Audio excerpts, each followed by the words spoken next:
You ask Tiger to solve. This deals with linear equations with one unknown. The final result is x equals 2 over 5. Let's solve it step by step.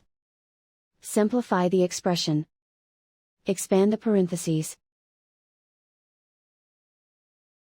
Group all constants on the right side of the equation.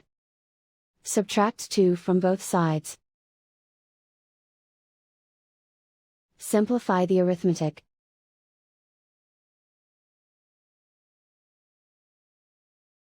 Isolate the x. Divide both sides by -5.